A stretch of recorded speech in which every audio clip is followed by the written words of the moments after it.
Hello, welcome to Manchester campus. Today's date is the 30th of July, and the thunder and lightning might have subsided for now in Manchester, but the lightning talks are going to be taking place live here in the Manchester campus. We have 4 of our students joining us today to give their talks, and we're starting off with Adam Heron, who is having streamed to us live from his mobile phone in London. So give it your best, Adam. And the talk is titled, I Know Kung Fu, How Tech Can Make the Arts and Humanities More Intuitive. Take it away. Thank you, Doug, and good evening, Eurovision.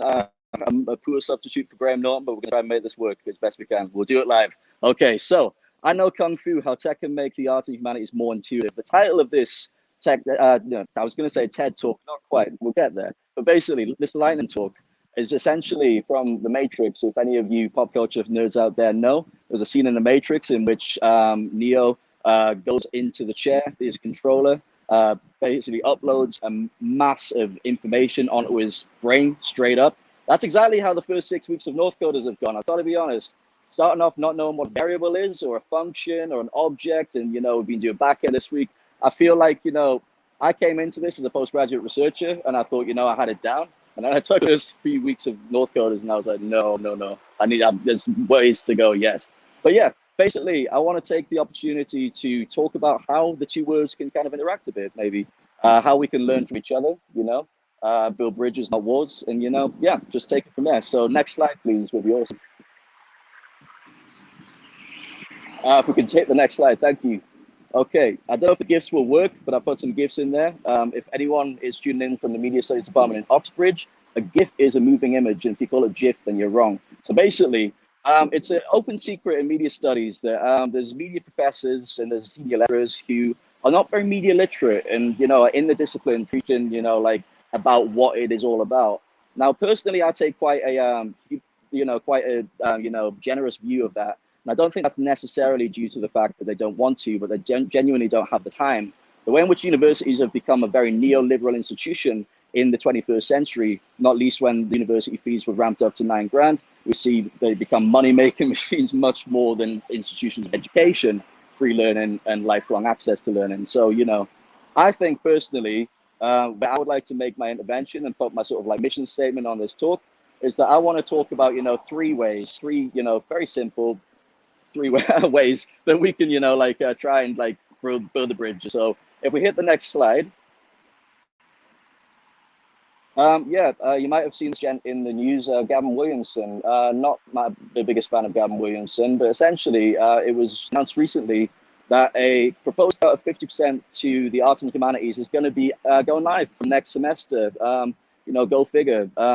Apparently, they're not a priority subject. Everything is going to be divested into other sort of areas. And, I absolutely would never sort of dismiss the importance of this hard sciences, the importance of the medical pathway. The NHS has been absolute lifesavers throughout this pandemic. However, I don't think that you can also just throw away and just say, hey, arts and humanities mean absolutely nothing. So if you go to the next slide, basically, the government had this very cute idea to launch, this Cyber First campaign. And you might remember the Fatima ads from this, in which Fatima's next job could be in cyber. She just doesn't know it yet.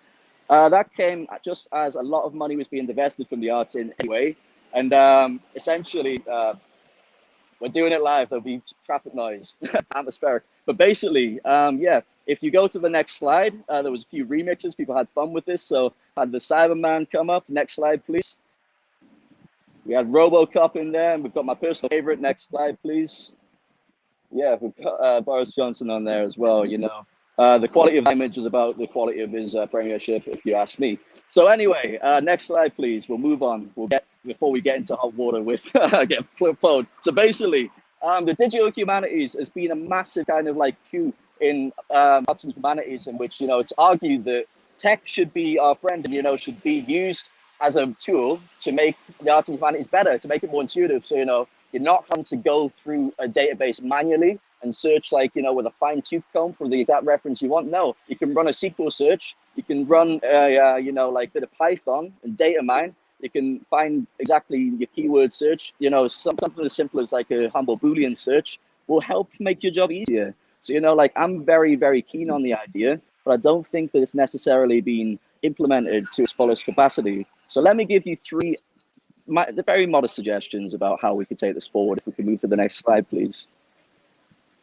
So the first one, if any of you are academic buffs, you might recognize this as the Vitae framework.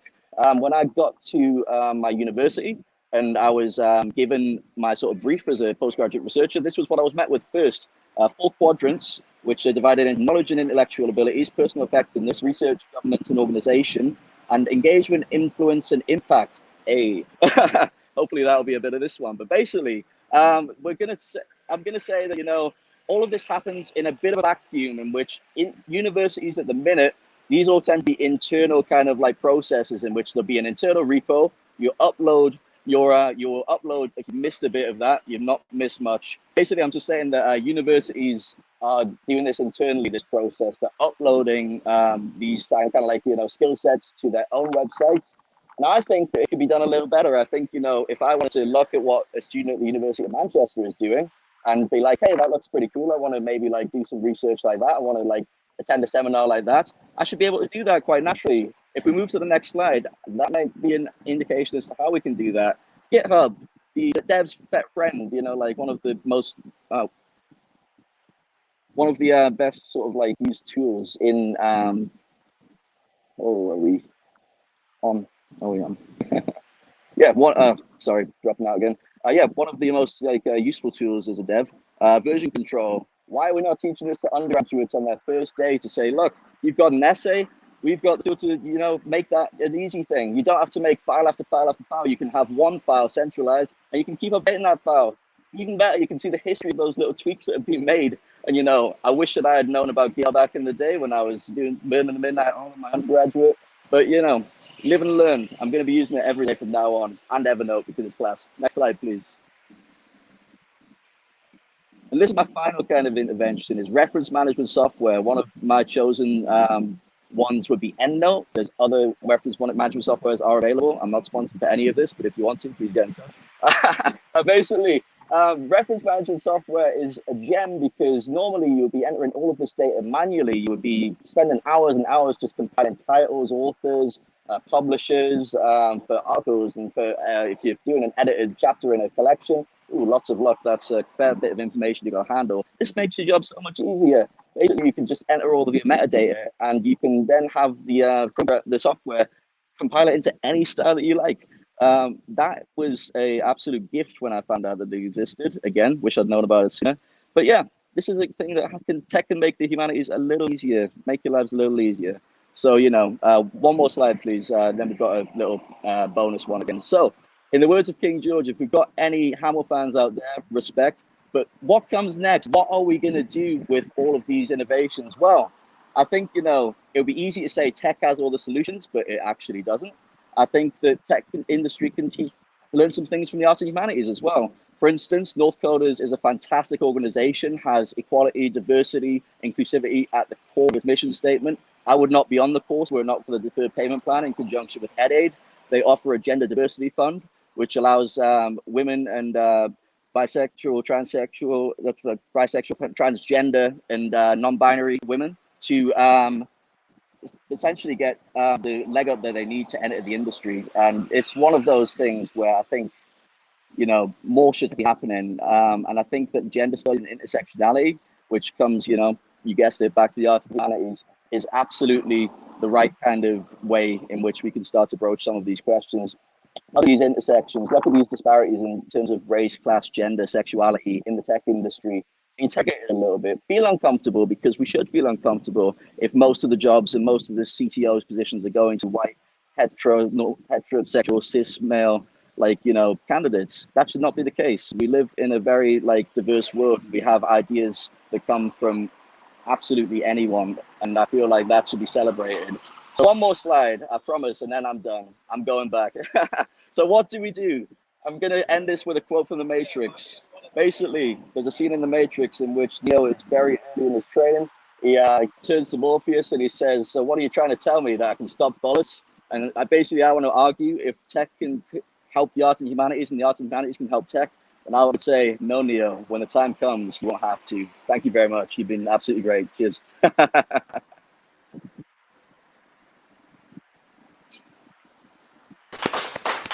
going. Thank you so much, Adam. Are you still on the line? Have we lost Hello, you? yes, I am. Hello, You're still there. Cool. Awesome. Yeah, Thank you so much for that talk. And well done for doing it live on your phone in the middle of London. I understand you had some Wi-Fi issues at work and you had to do this Oh, last yeah, minute. yeah. No, I'm not naming any names, but I need to get a new router. Okay, cool. So we'd love some questions from those watching at home or any of you guys in the audience if you have any. I had one for you. I think Please. you kind of came up with kind of two branches. One was kind of the kind of tech side and kind of these educational establishments need to bring in kind of GitHub and these other kind of approaches at education, and the kind of the more social side and the kind of building up with what you said, like the non-binary, the women, the other aspects.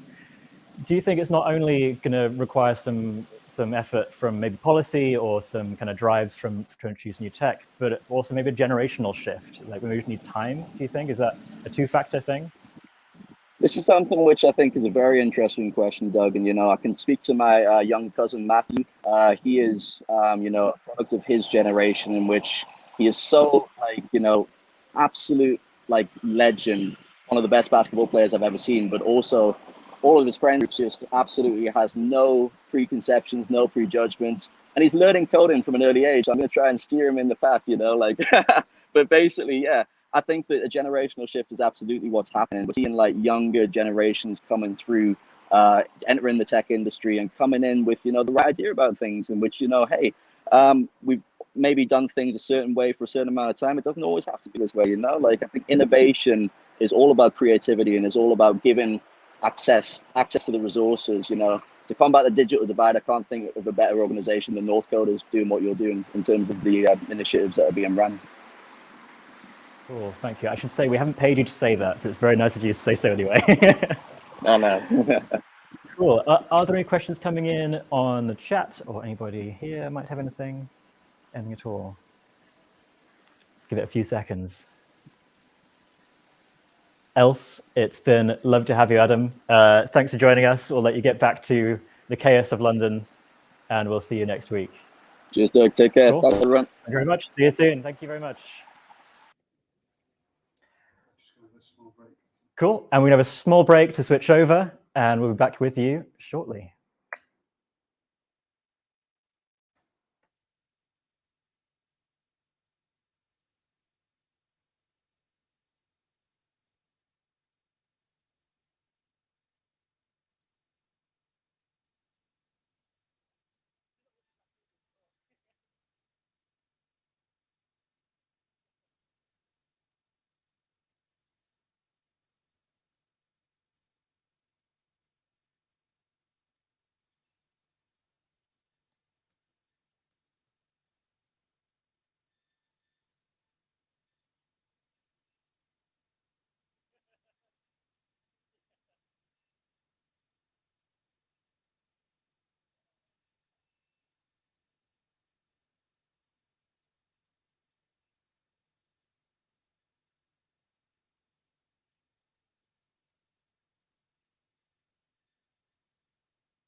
Cool. Welcome back to the Manchester, or rather I should say the Manchester campus, the Northcoders lightning talks. We do have campuses in Leeds and elsewhere coming soon.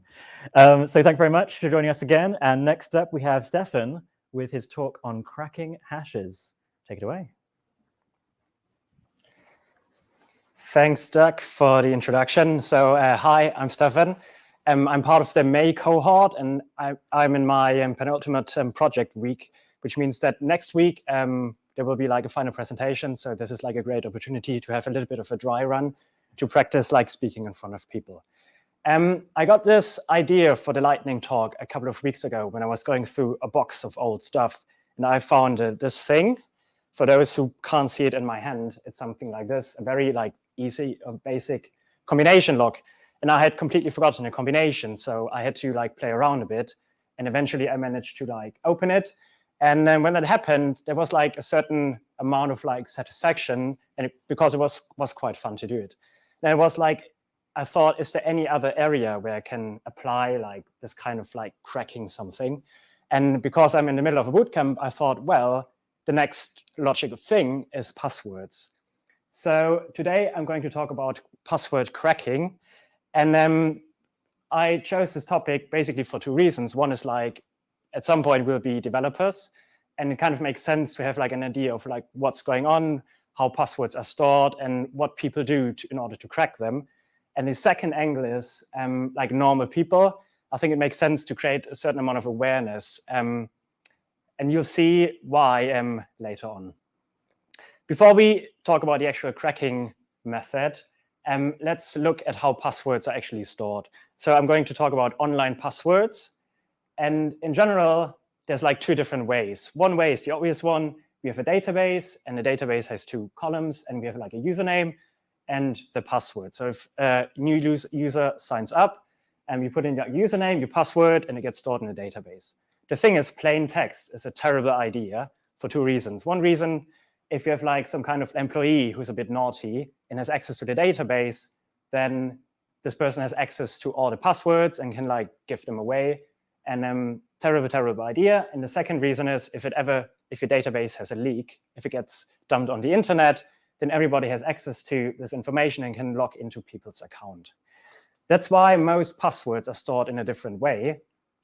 And it looks something like this. You still have your username, but a password is something that looks like this accumulation of like letters and numbers on the right. And this is called like a password hash. So it's some kind of gibberish. And there's basically no connection between like the original password and this kind of hash value. And the good thing is, if something like this gets leaked, it's much more difficult to guess what the original password is. So let's have a look at how these password hashes are actually calculated, where they come from. So on a very basic level, we have our plain text password at the very beginning, like here. And then once we send it off to our website, it goes through like a hash function. The hash function does loads of different things. It like iterates it pads it, which means all the hashes will have the same length. And at the end, we have like a hash password. And the idea is this way of calculating the hash is very easy. But the reverse way, if you wanted to reverse engineer the original password from the hash, is very difficult. That's why it's called a one-way function, which is technically not quite correct, because with enough processing power, it would be possible. And with a lot of time, it would be possible to create the plain text password from the hash password. But the better the algorithm, the more difficult it is. That's why sometimes people refer to it as a one-way password transformation. So that's the general process of calculating a hash. And there's like different hash algorithms out there. One is MD5, which is a bit older. And this is an example. So I took the password 1234. And if you calculate the hash value, it looks something like that. And the interesting thing about hash algorithms is if you change just one letter or one character, in this case, I changed a 4 to a 5, the hash value looks completely different. And this is like one of the good features about these functions. If there's like slight variations in the password, the hash looks completely different, and it's even more difficult to guess.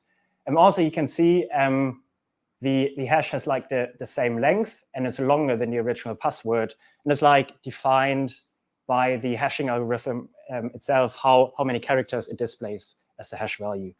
There are other hash functions out there. One is called SHA-1 or SHA-512. And you can see a difference is, I chose the same password. A difference is that the length of the actual hash, and the more complex a hash algorithm, usually the longer the hash value, which means that it's more secure. And yeah, and this is one of the more recent ones, SHA-512. It's a very long one. It means it's very difficult to like crack this kind of hash. And there are other ones as well, but I guess SHA-512 is currently like the most used one. Okay, how do we actually crack passwords? And when we try to hack into an online account, sometimes we have like additional safety measures, like we have a limited number of attempts, or we have to check this box that says we're not a robot. So that's very difficult. So what I want to focus on is basically when passwords or passwords hashes get leaked, which happens quite often, LinkedIn, Facebook, Google, it happened to all the major tech companies. They get leaked onto the internet, and then normal people have access to basically the username and this hashed password value. So how do we crack that? Let's have a look at the first method, which is the most obvious one. It's called brute force. And it's basically what I did with my little combination log. I started with like one combination, like 0, 0, 0, and then I iterated 0, 0, 1, 0, 0, 2, and at some point I cracked it. And for this example, let's assume we have like a leaked hash, and now we want to recover the original plain text password. How do we do that? And then let's assume it's a 4-character password with just lowercase characters. So we would start with AAAA and calculate the hash value. Then we compare it, it doesn't fit, then we iterate and we say AAAB, we do the same thing again, AAAC, and so on. And if we're really unlucky, we get to ZZZZ, and that's like the hash value that fits, and then we know the plain text password for this kind of hash is ZZZZ. The thing is, if we do it like this, it can take a really long time, and also the longer the password gets and the more characters we use, it becomes like really almost impossible to crack this password in a reasonable amount of time. And speaking about time, we have a table here that basically calculates how long it takes in the worst case if we wanted to crack passwords of different length and different character sets. So here we have the password length from 4 to 16 characters, and we have the number of unique characters from like 10 to like 95 if we include all the special fancy characters and symbols. And you can see, and the assumption is that we use some kind of graphics card, which I think is already a little bit outdated, and it has the potential to calculate 30 million attempts per second. So if we do the math, then you can see if the password is relatively short, and if it doesn't contain many unique characters, it takes like seconds or just a few minutes to calculate or crack the password. If it gets like longer, and if we include more and more individual or unique letters, it takes like many, many years. So that means the longer a password gets and the more complex it is, brute force is not a very good method to use. So we have to be a little bit smarter about it. That leads us to like a dictionary attack. And the idea is, again, like as an example, my combination log. So this is like the sequence that I used. I started with 000, and I would have ended up with 999. This makes perfect sense if we assume that all the possible combinations are distributed equally. The thing is, or the good thing is, or maybe it's a bad thing, people choose passwords not at random, and they have preferences for certain combinations over other combinations. And in terms of the combination log, let's someone choose this kind of combination. This person wouldn't use 3 digits that are the same. So we can assume that, the idea is to use these sequences at the very end. And also sequences that start with like 1 or 2, we would try them at the end. And that's kind of how we build our dictionary. So instead of like using this first sequence, we kind of change it to like a different sequence and hope that by doing that, the probability that someone uses like one of these combinations is like way higher, and the less likely ones, that's the ones we try at the very end. And we can do something similar with like passwords. And so let's build up our dictionary. And the first element is common passwords. And thankfully, loads of passwords get dumped onto the internet. And there are like companies who compile a list with the most common passwords. And there's a list from like 2016 to 2019 with the most common passwords. There are not really that many surprises. 1, 2, 3, 4, 5, 6 password. I think we all kind of expected that. And if you see one of your passwords on there, I would suggest that you stop the live stream right now and change it straight away. Feel a little bit ashamed maybe. And the thing is, those are just the most common, the 20 most common ones. And people who compile these lists have like thousands, tens of thousands, and even like millions of passwords. So this is how we start to build our dictionary, most common passwords. The next step is to include patterns. Patterns could look something like this. And I have to admit, I'm guilty, especially of number 10. I really like this pattern when I choose passwords or when I chose passwords in the past. And just the fact that I can show this to you means that people who want to crack your password know that that's what we want, that's what we do when we try to come up with a new password. We try to be smart and use fancy patterns on the keyboard. It doesn't really work like that. And that's one kind of pattern. Another pattern is substitution. So replace S by 5 or an A by an at symbol. And then maybe we end up with something like this, where we have the word butterfly, and it turns into something that no one remembers. So we include that into our dictionary. And that leads us to our final step, which is personal information. We share loads of stuff all the time, photos, where we've been on holiday, and what kinds of friends we hang out with. And the thing is, people can like scrape the internet in your social media accounts for this kind of information and kind of include that into our dictionary. And again, like full disclosure, I'm very, very guilty of using items in your surroundings. Sometimes when I try to come up with a password, I look around and maybe I see a book and think, oh, that's a book title that it looks really like random and really like uncommon. So I use that for password, which again is a terrible idea because maybe there's a photo of me in my room, and then people who have a lot of time and criminal energy will use all this information, combine everything, and come up with a really, really good dictionary. So if we combine all these things, most common passwords, patterns, and information about an individual person, I think the probability that someone cracks your password or your hash password is really high. And I think that's a little bit scary. And how scary it is, I wanted to find out. And I tried to crack some passwords myself, because that's what you do. And there's a program called Hashcat. There's loads of other different programs out there that do a similar thing. So Hashcat basically provides us with all the logic to iterate through patterns and dictionaries and calculates hashes and compares them to a password list. And it could look something like this. There's like a command line tool. So I tried to do that. And my original idea was to do a demo, but because it requires a lot of processing power, my laptop crashed several times. So screenshots will have to do for now. So just to walk you through this, that's how we call Hashcat. A means attack mode. 3 stands for brute force attack. Hashes is a list of hash passwords.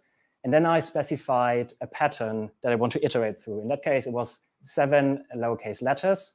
And force was required to actually run the program because it checked my graphics card and my processor. And without force, it wouldn't have run it because my laptop is just too weak.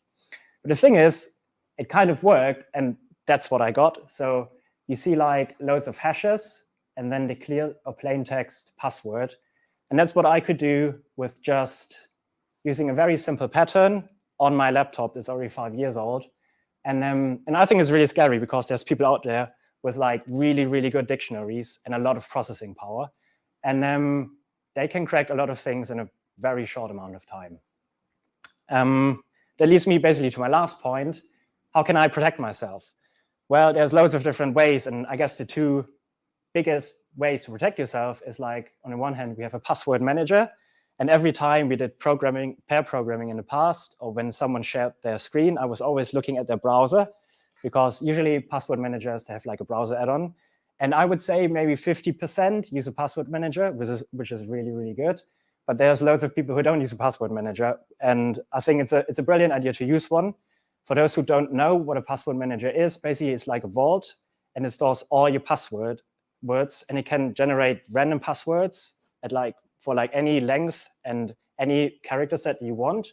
And basically you have to secure it with a very special and really strong master password. But once you figure that out, it's a really, really good way, because all your passwords will be unique, will be long enough, so they can't be brute forced. And the last time I checked, I had around 300 passwords in my password manager for all the accounts I created over time. So I highly recommend, if you don't have one yet, have a look at the password managers. And the second thing is multi-factor authentication, which is usually a combination of safety measures. One is like something that I have, which could be our phone, something that I know, which is a password, and then something that tells the computer about who I am, which could be like a fingerprint or like some retina scanner or something like that. So those are, I guess, two good ways to make your password stronger and your online presence more secure. Well, that's it for me. Thank you very much.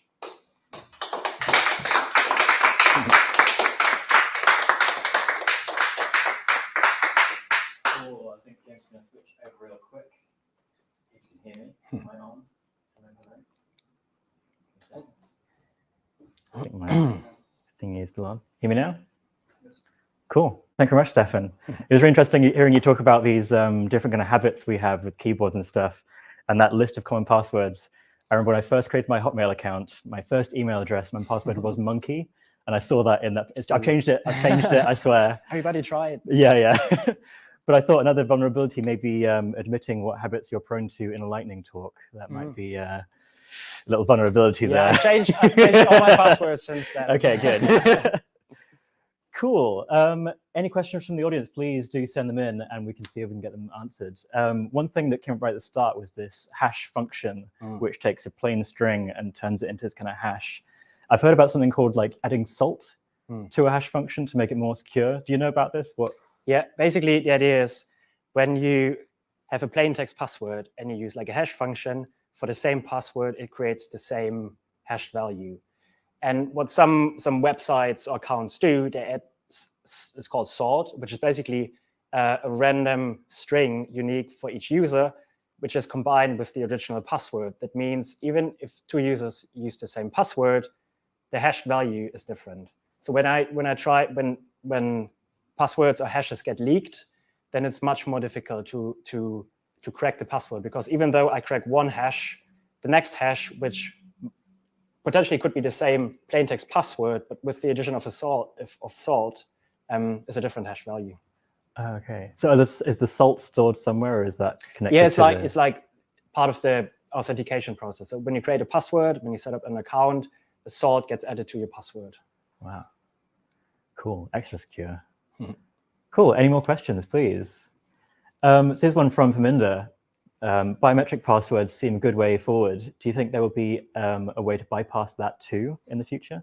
Well, I would say password is always, any kind of safety measure is just as good as your weakest link. I'm not an expert in like biometric passwords, but something I can say that even though, for example, you use a really good master password or password manager, it's always your weakest link. For example, if you have a really good password for your email account, and so you think it's very secure, if someone wants to like hack your email account online, is very difficult. But if you have your email on your laptop and your laptop has a really bad password and you leave it unlocked in the office, then that's your weakest link, and then you can have the best password in the world. If your laptop is right there, then it's very easy to crack. Cool. And here's one. Have you researched how easy it is to break into a password manager? I haven't done any research, but the one I use is LastPass. And I checked like the documentation, and they like, of course, like all the password managers, in order to be like good for the market or interesting for people, they have to have like the highest security standards, and the way they encrypt their database, the way they store passwords is like the best practice basically. And some password manager work in a way you can sync them across all your devices, like you have them on your phone, you can have them in your browser or wherever on your tablet. And they work in a way that you don't even send your password to the cloud. It's like encrypted during like the process So it's like you never really send any sensitive data. Cool. So one thing that always worries me about password managers is like the all the eggs in one basket sort of situation. But hearing that they follow the best standards and encrypt it before it even gets sent is more reassuring for me, at least. Here's one from Amy. How would you recommend to make a super secure password for your password manager? This is a really good question. There are different suggestions. One suggestion is to make it really long. And you can do that by just randomly combine English words, or like, let's say you combine 3 or 4 words of the English language, which means it's really hard to brute force because of the length. Let's say one word is like 5 characters, and then you have like 15 characters, it's really hard to brute force. And then if you add like a random symbol somewhere where you don't expect it, then it's really hard to use a dictionary attack. And if you use maybe a word from a different language, or maybe even a word from a made-up language, like a imaginary word, Klingon or something. then that should be a really good password, like 3 or 4 words, and just chain them together. Try to choose words that are not common in the English language. And yeah, for example, Apple, I wouldn't use Apple because if someone actually runs a dictionary attack with the dictionary of the English language, that would be right at the top. Sure. So like uncommon words, and then just chain them together, and that's like a really good password. Cool. Thank you. A good suggestion from Connor. Yeah. Thank you very much. Cool. Thank you very much. Thanks for having me. We're just going to take a short break and switch over speakers. We'll be back to you with you in shortly.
Hello, welcome back to our lightning talks.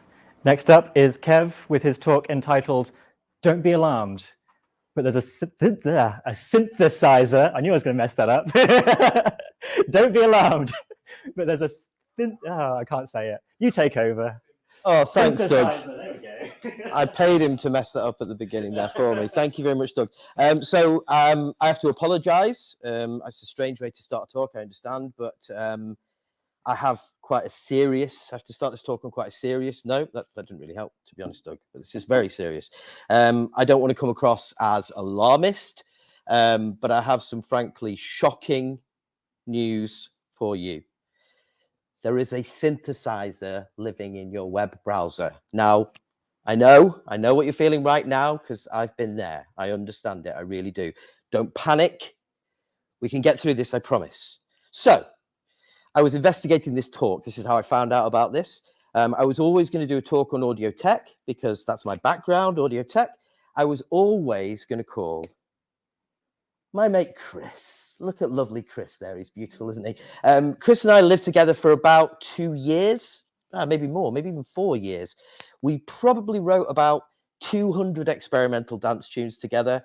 And I was lucky enough to help Chris prototype his weird and wonderful instruments, including the instrument he's sat in front of there, which, believe it or not, is a laser harp. This is the laser harp in action. And genuinely prototyping this instrument was amongst the most fun I've ever had in my life. It does everything you would expect it to and more. So it's actually velocity sensitive. The speed you put your hand through the light determines how loud the note will be. And it does exactly what you would think. When you put your hand through the light, it plays a note. But to be honest, that's actually not what's happening. What that is that's what's called a MIDI trigger device. And what the MIDI trigger device is doing is the MIDI trigger device is sending a signal to a soft synth. So just to clarify, a MIDI trigger device is just basically a device that takes a signal, depending on the trigger, and sends back 3 bytes of information. Byte number 1, on, off. Byte number 2, what note, 0 to 127. Byte number 3, velocity. So how hard have we hit it? How fast did we hit it? So it was natural that I was going to call lovely Chris, because we've worked on so much together to talk about this talk. I think it's probably important to say this at this point, although it is, to be honest, a little bit of a side note. Chris, I think, looks like Andy Murray, but that's just a side note. So Chris said to me when I called him, he said, Sorry, just move your microphone. oh, yeah. I can hear a lot of your beard. Oh, you hear my beard? Sorry about that. I have a sonically resonating beard. So Chris said to me, he said, Kev, I know exactly what we're going to do. I know exactly what we can do.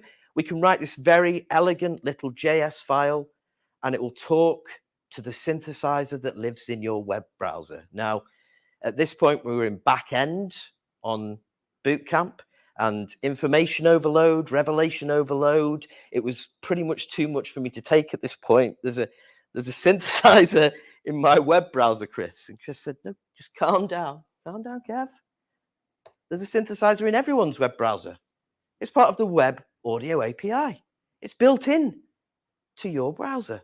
So that's what we're going to do today. We're going to look at a very basic build of a synth using the inbuilt classes and methods that come as part of the web audio API. The first thing we need to do is we need to dispel this myth. This is not what we're looking at. This is an old analog synthesizer. What we're dealing with is just a piece of software that's contacted by a MIDI trigger device like Chris's laser harp, like this. This is another MIDI trigger device, or conveniently, like this. This is a MIDI trigger device too. This one happens to look like a keyboard, and it's laid out and set up in such a way that even a terrible keyboard, and I'm not a keyboard player, I have to say, but even a terrible keyboard player like myself can hopefully play something at the end that sounds a little bit like a piece of music. Let's hope. But without further ado, we need to look at some code that hopefully works. I know everybody is probably salivating for code. I'm going to go down on one knee here. Have a look at some code. So we have a very basic HTML file here. The only significant thing about this HTML file is this line here, the source, which is pointing to working synth. Now that should give you an idea of some of the fun that Chris and I had. There was obviously a synth before working synth that didn't work. I'm going to be honest with you, this synthesizer is going to be one of the least inspiring things you've ever heard in your life. In fact, it just makes an annoying noise, but it does demonstrate how little code it takes to get a noise out of this synth. So, working synth, let's have a look here. Working synth. So I'm going to just very basically talk you through what's going on here. Look, that's it. That's all it takes. That's the entire code to get this synth going. So first of all, we're declaring a couple of variables. We've got an event listener here, which is going to, on click, call the function allow audio. Allow audio is going to set up an audio context, which is just basically an environment in which sound can live. Then we're going to create an oscillator. An oscillator is just something that makes vibrations. It'll make the speaker vibrate. We can put various bits of information into the oscillator. In this case, we're going to put this piece of information in, the frequency value, 440 hertz. For pianists watching, that's a middle A. They'll desperately want to know that. Then we are going to connect our oscillator to our audio context, oscillator start, and hopefully we get a really annoying noise. Let's see. Click this button.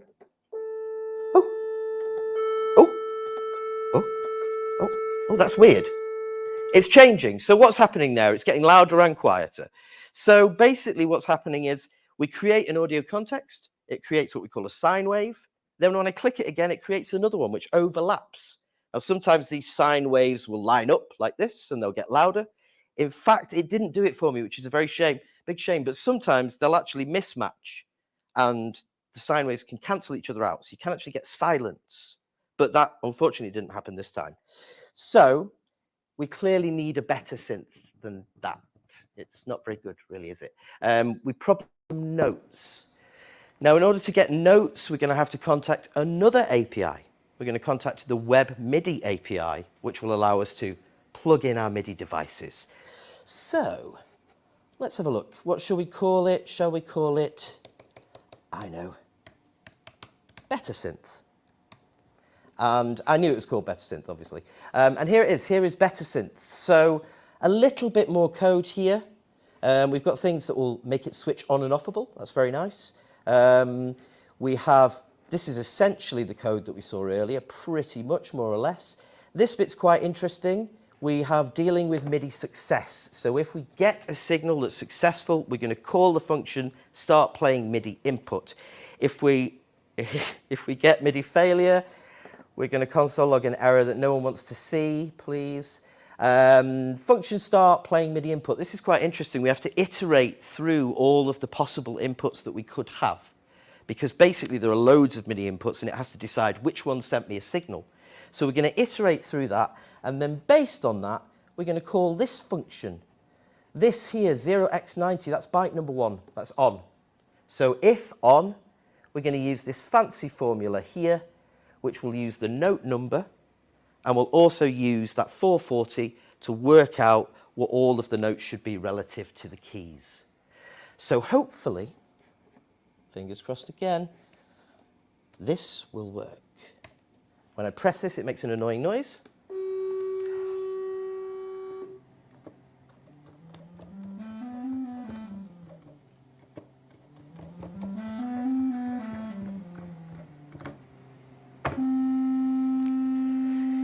So you can see we have a little bit of a problem.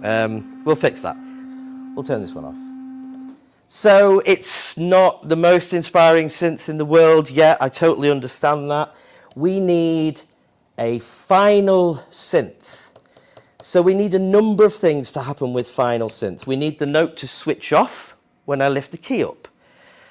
That would seem very simple, but it isn't simple at all, because what happens when you lift the key up, it turns all the notes off. So what we have to do is count the number of active notes. And when the number of active notes goes back to 0, it'll switch the note off. We want to add some texture to the sound. So we're going to turn the sine wave into a triangle wave, which will make the sound more textured. I'm going to add a little bit of glide, which will make us glide from note to note. We're going to add also something called an envelope. An envelope allows sound to ramp up and ramp back down. So instead of coming in at the top volume, it'll slowly slide in and slowly slide back down. So let's have a quick look at Final Synth, and we'll just talk you through that code a little bit. So here, this is just dealing with that problem of having to count the notes. Here, this is actually cheating an envelope. It's called create gain, but it does the same sort of thing as an envelope. We have our oscillator type triangle here. We're going to start our envelope at 0. And then at the bottom here we have, this is an example of hacky code when two very tired people are trying to stop a click. So don't look, I shouldn't even really be showing you that code. Don't look at that code because it's, oh yeah, we were very tired. So hopefully we can play something very simple using Final Synth. Fingers crossed, one last time. It won't make a noise this time.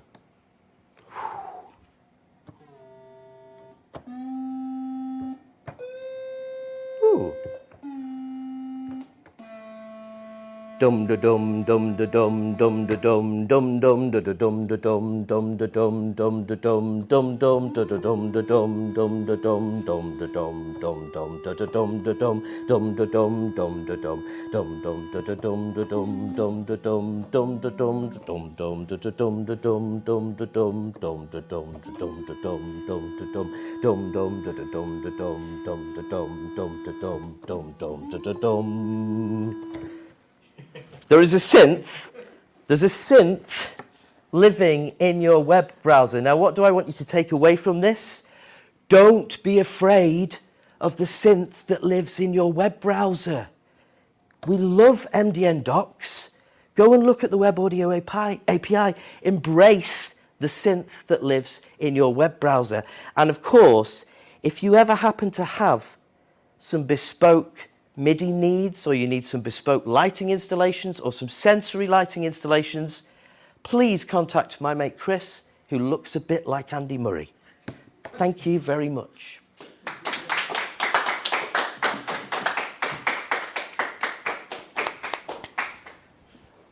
Absolutely amazing. I was scared to begin with. I was not sure about this synthesizer Well done, hey. that was living in my web browser, but now I'm reassured. Please don't fear the synth. So thank you for that. And Doctor Who in a web browser, that was really good. Thank you for that. So your mate Andy Murray, or Chris. Chris, sorry. We can call him Andy if you want. Easy mistake. That laser harp is pretty fantastic. Has he made anything else? Like, what other crazy musical experiments? I used to come home and you would not know what he was making. So various different things. I mean, the thing you saw, I showed a picture of it called Sensolo. That takes loads of different MIDI signals and you can basically create almost any MIDI device from it. And it's particularly useful for, say, children with special education needs for sort of sensory work. He actually had something called the Cosmic Banana. And the Cosmic Banana, if I would go, woo, woo. Yeah, it was amazing. And he used a plastic banana, but he swore that he could use a real banana to make this work. I mean, the guy could just make anything work, honestly. That's incredible. I know. Amazing. I want to see this. Can you bring him in for next time? There is some footage. He'll definitely come in. He loves the attention. Does he have a channel or YouTube? Is he like... Well, Chris Ball Projects. Oh, it's not showing anymore. chrisballprojects.co.uk. chrisballprojects.co.uk. I'll check that out. Thank you very much. Cool. Any questions, please, from the audience? Because this is really awesome. Here's one from Connor. I might have missed this, but how did the keyboard actually interface with the browser? So, Connor, that was part of the Web MIDI API. I'm not going to go into details of exactly how you contact it. Look it up. Look up the Web MIDI API on MDN Docs, and that will allow you to use this. But in fact, actually, it's a really good question because you don't need to use Web MIDI. You could just create an HTML file and have divs with on-click events, and you could just have those trigger. So that's actually how, when Chris demonstrates the sort of synthesizers like this, he just has a P5, basically an animation that he uses, and you can sort of press any of the keys and it will send a signal. So you could just build one without a MIDI trigger device. Amazing. On click or even on keyboard press. Oh yeah, on keyboard press. Yeah, of course. You could just do that too. Yeah. Yeah, it still won't maybe sound any better, but different medium, maybe. Awesome. Oh, here's one from our Liam. Do you know if there's a synthesizer, I'll get there, unexpectedly hidden in any other things that I use every day? Well, there seems to be a common theme in Northcoders of people having pets, and I think if you squeeze your dog or cat in a certain way, you can get a sort of synthesizer-like noise out of them. So, give that a go. Cool. With on or off, or the velocity and. Velocity makes a much louder noise. That's true. Where did you find the time during the Northcoders boot camp to dive into this, Kev? I'll be honest. There was a very, very short period of time of about 2 days when my brain wasn't melting. About 4 weeks ago, when I did this, and it's just been practicing at night because that stops me from coding at night. Cool. I'm very glad you didn't say during cat hour. That would have. Oh no. That would have upset me dearly. Awesome. Do we have any more for any more? Any in the room? An encore for the music, if we have to know.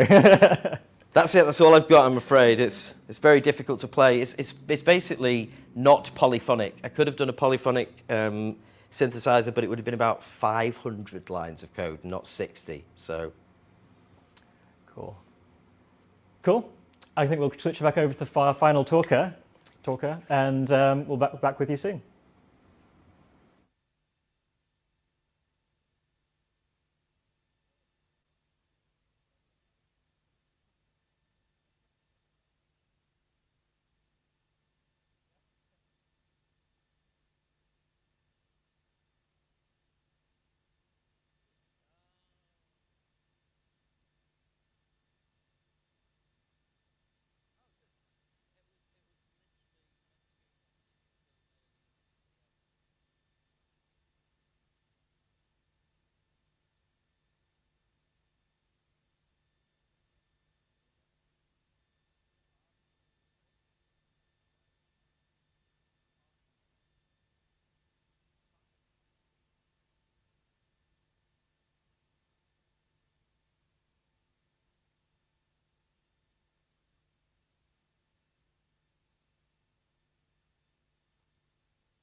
Hello, and welcome back to the Manchester campus for Northcoders. We have our final speaker here for our lightning talks, Ed, with his talk on RPA. What is it, and should you use it? Take it away, Ed. Thank you very much, Doug. So, RPA. What exactly is it? So there's a bit of a story to this. Many moons ago, before the world even uttered the word coronavirus pandemic, I worked as a developer's worst nightmare. I was an IT recruiter, and anyone in development knows that your LinkedIn just gets spammed time and time again by LinkedIn messages, LinkedIn requests, LinkedIn talks, looking for developers. And on my desk one day came this very, very peculiar technology that I had never heard of before. RPA development. What exactly was it? So I had to do a bit of digging on the internet. There was so much going on there that I had absolutely no idea what this was for, what it was even trying to do, why they had it, and just this myriad of complex language. So I wanted to delve a bit deeper into it because I found it fascinating the more I went into it. So first off, what is RPA development? Well, it stands for Robotic Process Automation. It's essentially using a robot to automate a process. But a bit more deeper than that, it's a way to automate tasks that uses a graphical user interface. So we've all worked with APIs at the moment at Northcoders, and we can get the information from a website or so on and so forth from Google, Amazon, wherever we want. But what happens if we want to use a standard Microsoft email app and then take the information from there and put it into an Excel spreadsheet and then from there into Access, and then from there create a Word document and send it off as a Word email. Bit more difficult, isn't it? This is what a GUI can do, is it can learn and work with it's a cross-platform application that works when there are no APIs for us to use. Which makes this whole idea is that it's a machine, a robot that can be taught how to interact with your computer screen. Much like there's a synthesizer in the background of your web browser, there could be a robot on your screen right now pointing to different things on your Word document, putting it into an email and sending it off somewhere else. But that does ask the question, why would we want to even in the first place? Like, it seems like a lot of hassle when we can do it on our own. Well, for businesses, it's a bit of a different situation. Imagine you have millions of these requests coming in every day. As an excessive amount, you're going to need thousands of employees just to keep on top of that. It's highly inefficient, it burns resources, and you're probably going to end up running out of cash before you even know it. So first off, it frees up resources within company. A lot of this stuff that RPA would be used for is going to be maintenance on the day-to-day basis, is making sure that the company survives right here, right now. Google could use it right here, right now, to work with their email, to work with their customer services, all of these different things. It frees up the resources to be put somewhere else to focus on the growth of a company, instead of just making sure the company survives. It reduces mistake on mundane activities. It is inseparable that humans love our mistakes. We can't help it. I've made so many errors of either doing P-SQL and just forgetting the semicolons at the end. I have completely forgotten to do a console.log when I just wanted to do something else. It's so easy to make a mistake along the process. Robots, they'll just do what they're told time and again. Unless there's a bug in it, you can trust that the output will be the same. It rapidly increases the efficiency. What would take thousands of employees a day to do a task could probably take a robot 30 minutes. Like these days we have Alpha Star, we have AlphaGo, we have AlphaZero. All of these robots that can actually play all these games, like chess, Chinese Go, and StarCraft. And they can play it and they can just think about it in such a different way before we've even had a chance to think, oh yeah, there's checkmate in one. They've already calculated thousands upon thousands of different moves. And last but not least, the whole reason for doing it is it improves the bottom line over time. You are going to pay a pretty penny to get this installed into your company. There is no doubt about that. But over the long run, if you can make it work, you are going to save yourself so much cash. And this is why it's so heavily used in financial technologies and fintech, is these guys have so many of the same requests coming in, day out, day in, day out, that it actually makes sense for them to hire people to build the infrastructure, to build the processes, to build the code, to execute it time and again. But it does sort of leave some problems. You see, you can't just use robotic processing automation absolutely everywhere and anywhere. You are going to have some issues. Most of which is, what if the robot comes across some bad information? Even worse, like we had the talk on passwords, what happens if someone is actually trying to be malicious? What if someone comes in and decides, you know what, I want to delete your database, or I want to delete absolutely everything you've written? Well, the robot will just do it. It doesn't know any better.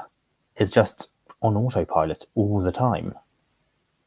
So we can't just tell it to do something all the time. There needs to be checks in place to stop it. But what if the robot has a bug and is automating over the entire system? So usually people in the beginning, they just wanted to take one point and connect it all the way to the end.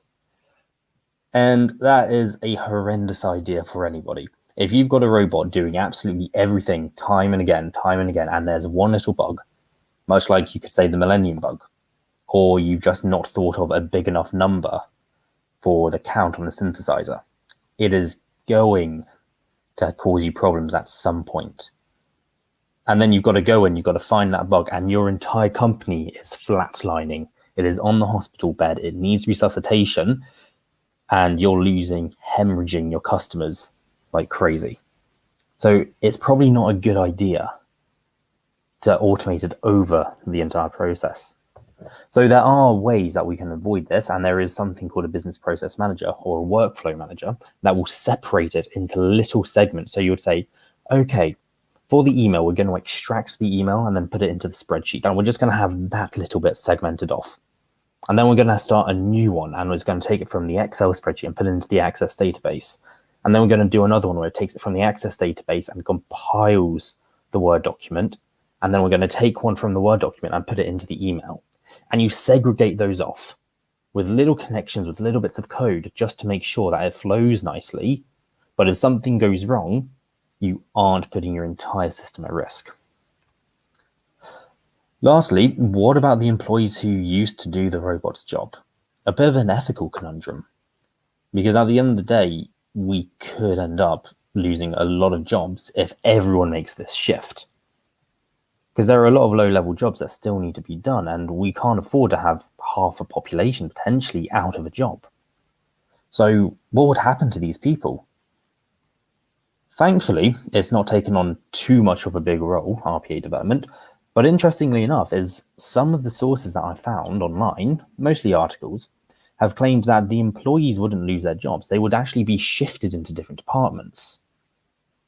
They would be taken out of the maintenance dance and then put into a place where they can help the company grow. Think about it. If it's replacing a developer in the job, they don't want to lose that developer. They're incredibly valuable on the maintenance and the bug issues. Them, oh, I want you to build this microservice. Oh, I want you to build this API. Oh, I want you to do this on the front end. You can now, again, get your resources into better.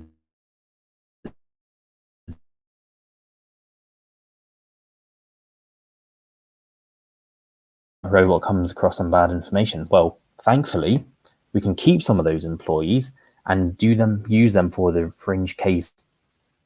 If they're watching out for those 20% fringe cases where there's bad information or there's some malicious information coming in, we can stop that from causing a whole host of issues. So at the end of the day, is it truly worth it? Well, yes, if you are certain the long-term savings and outweigh the short-term costs. It costs an extortionate amount of money to build these processes in. At the time when I was recruiting for this role, it was around about £600 per day for 1 year's worth of experience. I could be my age with a little bit of experience in RPA, and I could be on £600 per day, and you would need multiple of me. And to put that into context, £600 per day is £144,000 per year salary. That is a shocking amount of money that a company would have to fork out just so they could get this process in. And that's just for the developer, not even for the technologies like Automation Anywhere or UiPath or Java or C#.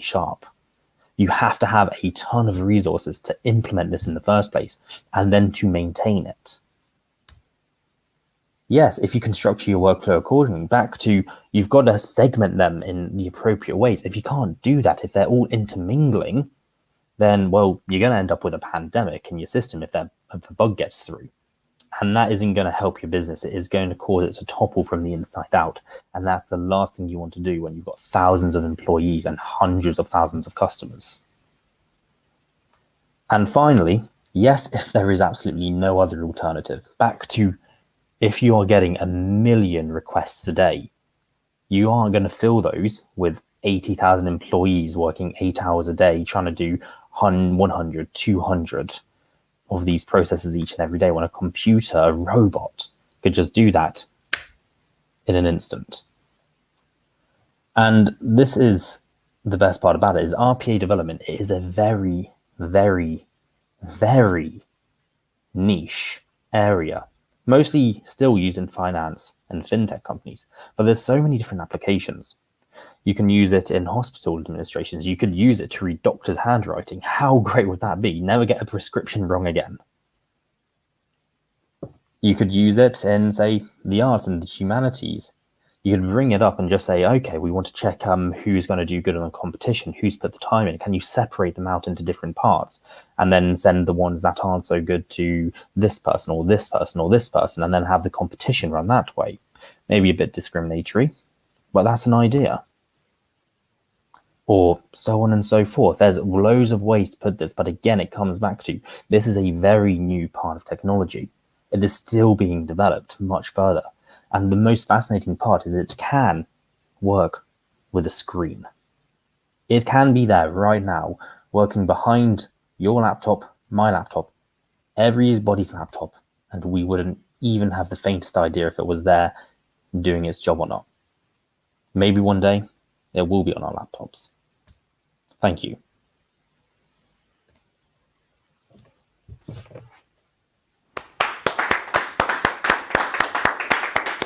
Thank you so much, Ed.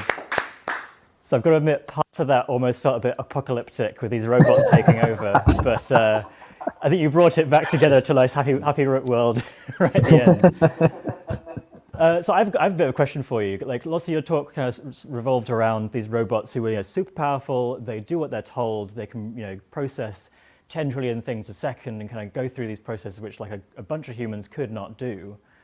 But you also kind of touched on these kind of arts humanities and how kind of robots could potentially kind of come in there.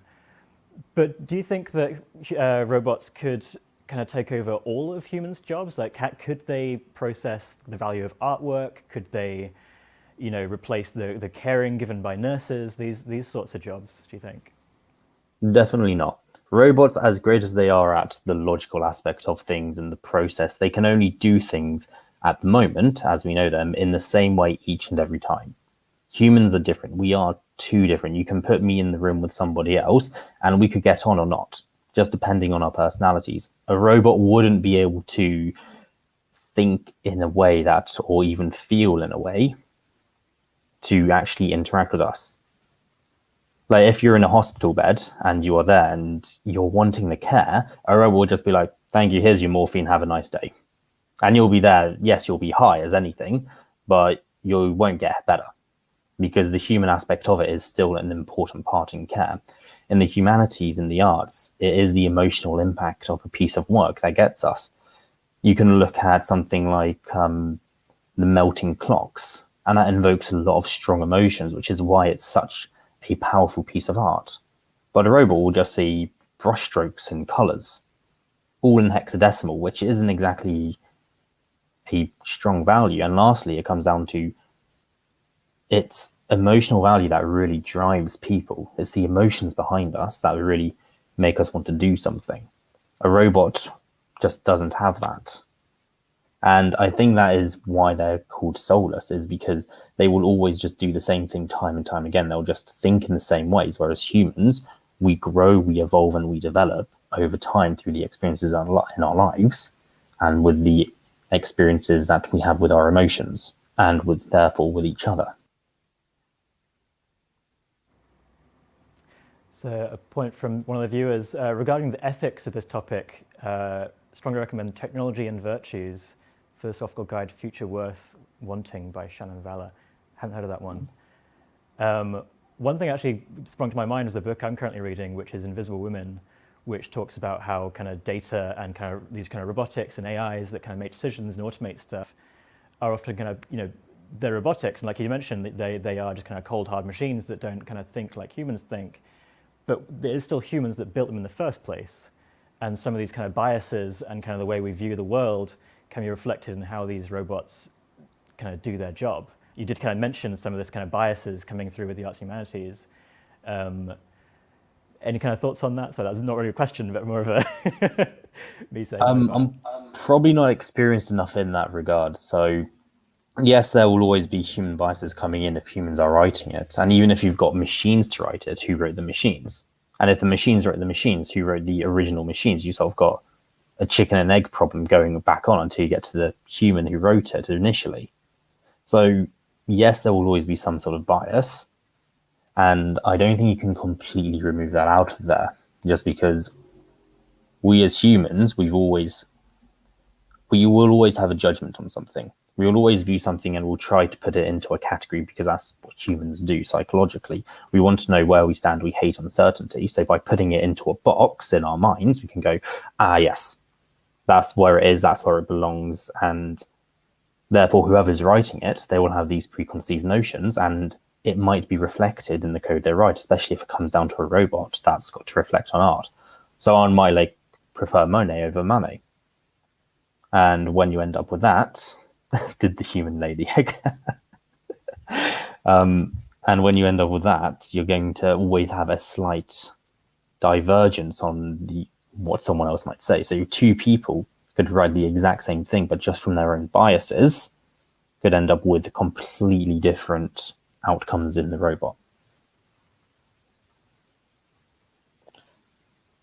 Ooh, what was that? Do I see the distant future of humans as support for robots? Ah, another. No.